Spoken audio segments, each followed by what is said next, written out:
138 confirmed tank kills. That was the staggering tally of Michael Wittmann, the Black Baron, by August 1944. He was celebrated by Nazi propaganda as an unstoppable force, a tank ace whose name alone struck fear.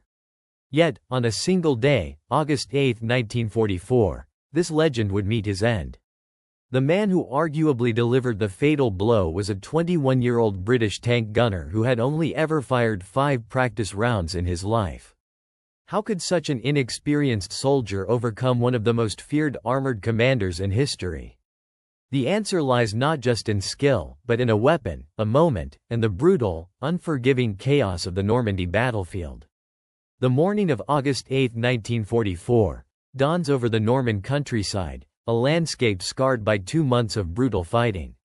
Operation Totalize is underway, an ambitious Allied offensive designed to smash through German defenses south of Caen and drive towards Falaise, aiming to encircle the retreating enemy forces. Leading elements of the British forces push forward, among them the 1st Northamptonshire Yeomanry. Within A Squadron, 3 Troop, sits Trooper Joseph William Ekins. Born on July 15, 1923, in Yeildon, Northamptonshire, England, Joe Ekins is just 21 years old. He volunteered for the British Army in 1940 at age 17, feeling a moral obligation to serve. Before the war, he worked in a shoe factory, a civilian life far removed from the steel behemoths of the battlefield. After minimal training, Joe Ekins was assigned as a gunner in a Sherman Firefly tank. His tank, named Velikiye Luki, after a town in the Soviet Union, is one of the few British M4 Shermans modified to carry the potent Ordnance QF 17-pounder anti-tank gun. This weapon is Britain's answer to the formidable German Tiger I, capable of penetrating 233 mm of armor at 1,000 meters. Despite the Firefly's enhanced firepower, Joe Ekins has yet to fire his gun in actual combat. He is a rookie gunner in a critical, high-stakes battle, facing an enemy renowned for its superior armor and legendary commanders. The odds, as always in Normandy, feel stacked against the Allies. The challenges facing the British forces are immense. Operation Totalize, while innovative in its use of mechanized infantry and night attacks, is no easy task. The terrain itself is a formidable foe. A patchwork of small fields, sunken lanes, streams, and dense hedgerows, known as the bocage, which slows advances and provides excellent defensive positions for the Germans. German forces, particularly the Waffen-SS, are masters of defensive warfare, using every natural feature to their advantage. Their armored units, specifically the heavy Tiger I tanks, are a constant source of dread for Allied tank crews. The Tiger I, weighing 56 tons, boasts a thick 100 mm frontal armor and a devastating 88 mm KWK-36 main gun, capable of penetrating Allied tanks from distances exceeding 2,000 meters. In stark contrast, the standard Sherman's 75 mm gun often sees its shells bounce harmlessly off the Tiger's front armor, even at close range. Allied crews widely believe it takes 5 standard Shermans to defeat just 1 Tiger. The British Army, by 1944, faces a manpower shortage, having committed forces across multiple theaters. While well equipped, they cannot afford heavy losses. Previous attempts to break through the German lines, such as Operation Epsom and Operation Goodwood, have resulted in significant casualties and limited gains, proving the tenacity of the German defense. Command skepticism also looms. The British are less accustomed to infiltration tactics than the Germans, often relying on traditional attacks behind rolling artillery barrages. This reliance, while powerful, can expose troops if they fail to keep pace with the barrage. No one believes a rapid, decisive breakthrough is truly possible against such entrenched and formidable opposition. They are about to be proven catastrophically wrong. The German 12th SS Panzer Division, Hitlerjugend, supported by elements of the 101st SS Heavy Panzer Battalion, is poised for a fierce counterattack, determined to halt the Allied advance and regain lost ground. The early morning of August 8, 1944, sees the 1st Northamptonshire Yeomanry pushing south as part of Operation Totalize. Their objective? To breach the German lines and exploit towards Falaise.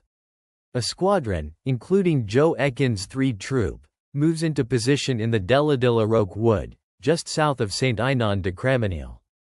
The village itself has been liberated by elements of the 51st Highland Division. From their concealed position on the western edge of the wood, Joe Ekins and his crew overlook a wide, open expanse of ground. They scan the terrain, anticipating the inevitable German reaction.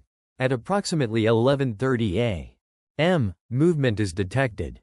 7 German Tiger I tanks, part of the 101st SS Heavy Panzer Battalion, advance north along Route Nationale 158 from the direction of Sintho. Joe Ekins and his comrades can initially see 3 of these formidable machines, moving in a line, spaced apart. The sight of even one Tiger is enough to instill dread in Allied crews, but 3 advancing in formation is a truly terrifying spectacle.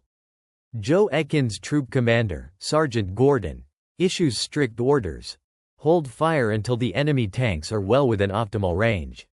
The Firefly's 17-pounder gun is powerful, but accuracy and shot placement are paramount against the Tiger's heavy armor. They wait, the tension inside the Firefly, WWII, almost unbearable.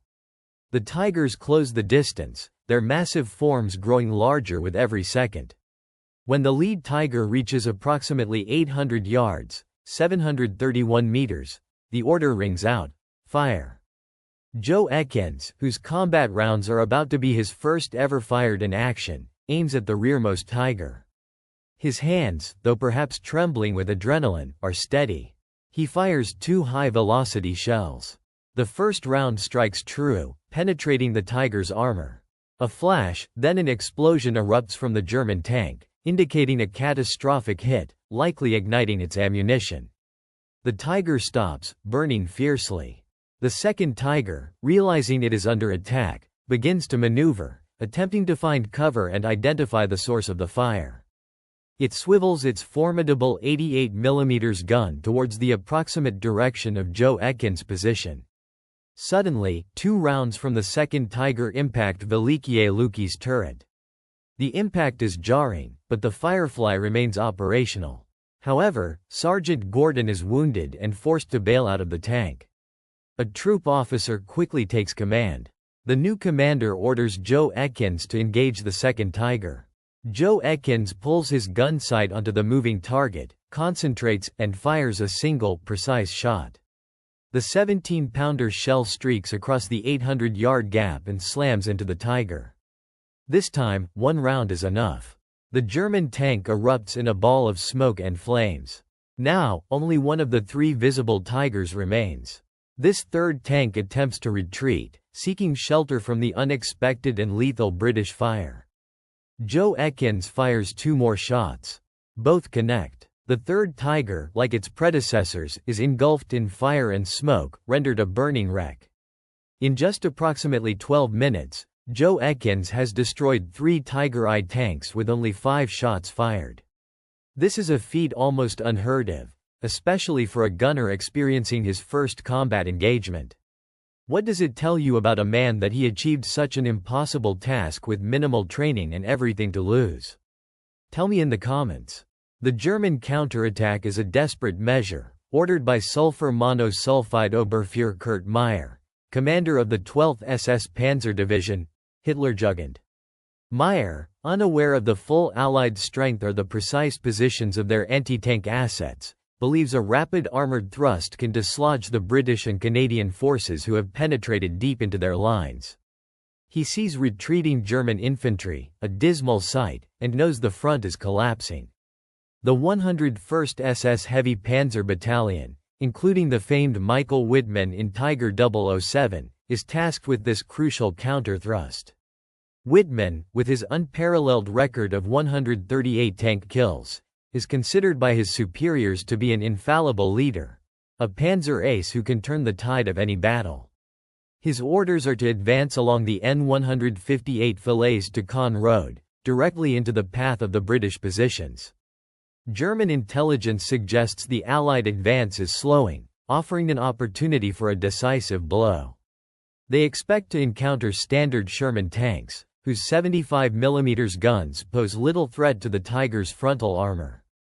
The presence of British Fireflies with their deadly 17-pounder guns is underestimated, and their concealed positions are entirely unknown. Wittmann and his crew, confident in their superior armor and armament, believe they are driving into an engagement where their Tigers hold an overwhelming advantage, unaware of the rookie gunner waiting in the orchard. The sudden, devastating loss of 3 Tigers in quick succession throws their carefully planned counterattack into immediate disarray, turning a tactical thrust into a confused and costly retreat. The battle continues to rage across the Normandy plain. Operation Totalize is a complex, multi-phase offensive involving British, Canadian, and Polish forces. While Joe Ekins' actions are taking place on the western flank of the WWII, the main German counterattack is directed towards C Squadron of the 1st Northamptonshire Yeomanry, positioned on the eastern side of the woods. A squadron, now without its original troop commander, moves to support C Squadron. Amidst this intense exchange of fire, Joe Ekins' Firefly engages a 4th German tank, a Panzer IV, destroying it as well. His tank, Velikie Luki, sustains a hit, rendering it immobilized, and the crew is forced to bail out, escaping the burning wreck. Joe Ekins' incredible morning of combat ends with 4 confirmed tank kills. The momentum of Operation Totalize builds. The Allied forces, despite strong German resistance and even friendly fire incidents from aerial bombardments that cause approximately 300 Canadian and Polish casualties, continue to press forward. The initial phase of the operation is successful, with the Allies advancing approximately 9 miles, 14 kilometers, and capturing key positions such as Verrières Ridge. The fighting is fierce and continuous, with German units, including the remnants of the 12th SS and the 89th German Division, putting up a tenacious defense. The day's events are a stark illustration of the brutal, close-quarters tank warfare that defines the Normandy campaign. The Sherman Firefly, a stopgap solution born out of necessity, proves its worth exponentially in the hands of a skilled gunner like Joe Ekins. Its 17-pounder gun is one of the few Allied tank guns capable of reliably defeating the Tiger I's formidable armor at combat ranges. Standard M4 Shermans, armed with 75mm guns, struggle to penetrate the Tiger's thick frontal plate, often requiring flanking maneuvers or targeting weaker points like tracks. The Firefly, however, changes that equation, providing British and Commonwealth forces with a much-needed equalizer. If you had been in Joe Ekins' position, facing down a superior enemy with your first combat shots, would you have found the courage to fire so accurately? Tell me in the comments. The battle continues into the afternoon and evening of August 8. The 1st Northamptonshire Yeomanry, though suffering losses, maintains its positions and contributes significantly to the overall Allied advance. The German counterattacks, though ferocious, are ultimately blunted. The initial breakthrough of Operation Totalize sets the stage for further Allied pushes towards Falaise, aiming to complete the encirclement of German forces in what will become known as the Falaise Pocket. The individual stories of courage and skill, like that of Joe Ekins, are often overshadowed by the larger strategic narratives of the war. Yet, it is in these precise moments, these individual engagements, that the tides of battle truly turn. The destruction of 3 Tiger tanks, and crucially, the likely demise of Michael Wittmann, removes a significant psychological and tactical threat from the German order of battle. Wittmann had become a symbol of German armored prowess, and his removal, though initially unknown to the Allies, has a profound impact on the morale and effectiveness of the German forces in the sector. The British strategy in Normandy often involves combining overwhelming firepower from artillery and air support with ground assaults. On August 8, this combined arms approach is evident. While Joe Ekins and his tank crew engage the Tigers from their concealed position, other units are also in action, contributing to the broader pressure on the German lines. The Canadian Corps and the 51st Highland Division are making progress, albeit at a cost.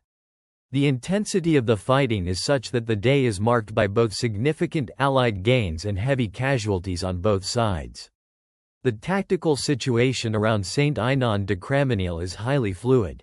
The Germans are desperate to hold their ground, launching localized counterattacks with their remaining armored assets and infantry. The British and Canadian forces are equally determined to maintain their momentum and exploit the initial breaches in the German defenses.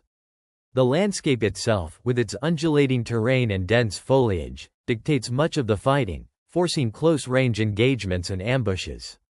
The psychological impact of the Tiger tank on Allied morale cannot be overstated. Its reputation for invulnerability and its powerful 88mm gun make it a fearsome opponent. For a single Sherman Firefly, even with its upgraded gun, to engage and destroy 3 Tigers in such rapid succession is a testament not only to the weapon's capability but to the extraordinary skill and nerve of its gunner. Joe Ekins, a young man from a shoe factory, becomes, in this moment, a master of his craft, defying the perceived invincibility of the German heavy tanks. The immediate aftermath of the engagement for Joe Ekins is one of survival. After his Firefly is hit and disabled, he and his crew evacuate the tank, seeking safety the ongoing battle. Despite his proven talent, Joe Ekins is reassigned to a new tank crew, not as a gunner, but as a wireless operator. This decision, seemingly baffling given his recent success, might have been a measure to avoid drawing further enemy attention to a lucky gunner or simply a practical allocation of available personnel. Regardless, Joe Ekins never fires a tank gun in combat again. The Allied advance continues, though it is not without its setbacks. The German resistance remains stiff, and the road to Falaise is still fraught with danger. The battle for the Caen-Falaise corridor will grind on for several more days, but the events of August 8, particularly the disruption of the German armored counterattack, are crucial in weakening the enemy's ability to resist the Allied push. Consider the contrasting fates of Joe Ekins, a quiet factory worker, and Michael Wittmann, a celebrated war hero. Which side of this story do you think history got wrong? Tell me in the comments. The sun climbs higher, casting long shadows across the fields near Saint-Aignan-de-Cramonil. The air is thick with the smell of cordite and burning fuel. Joe Ekins, his adrenaline still coursing, is in the gunner's seat of WWII.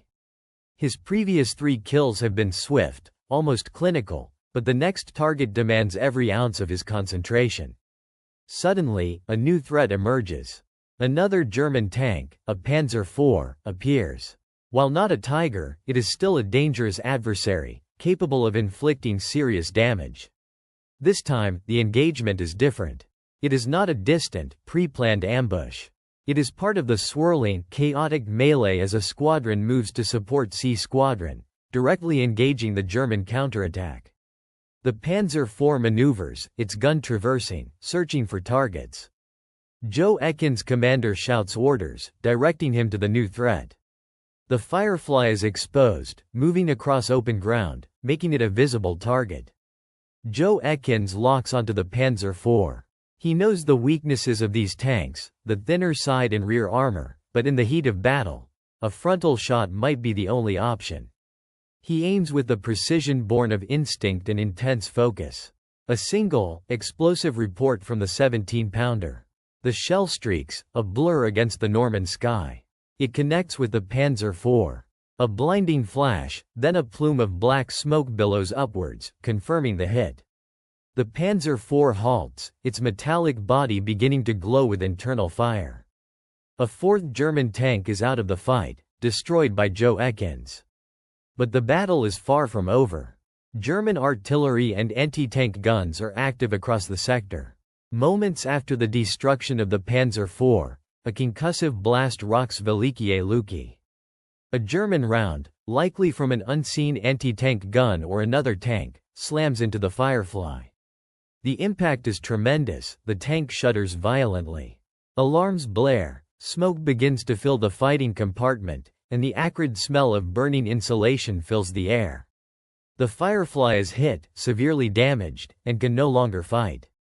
"Bail out! Bail out!" the commander screams. There is no hesitation. Joe Ekins, along with the rest of his crew, scrambles out of the burning tank, abandoning their now crippled machine.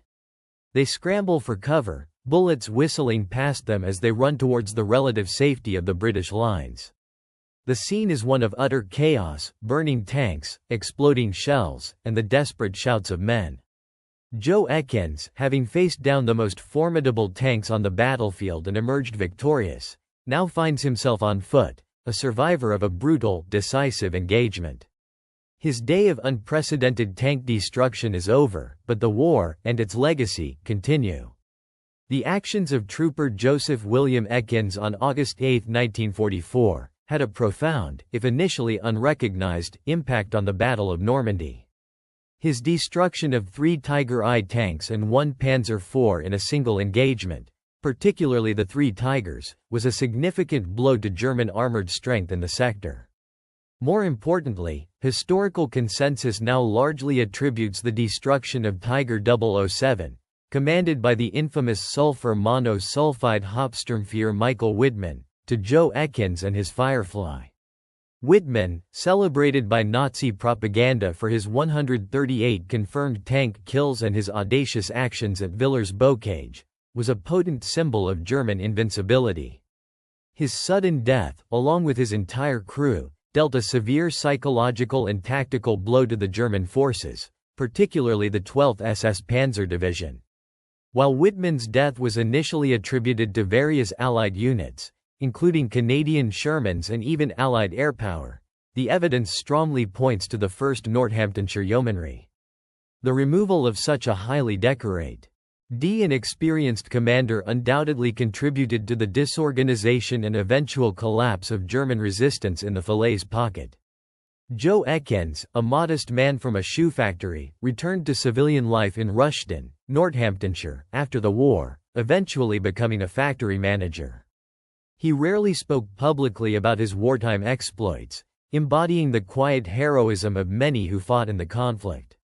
It was only decades later, in 1985, that detailed historical analysis and eyewitness accounts, notably from fellow 1st Northamptonshire Yeomanry member Les Taylor, solidified the case for Joe Ekins' role in Wittmann's demise.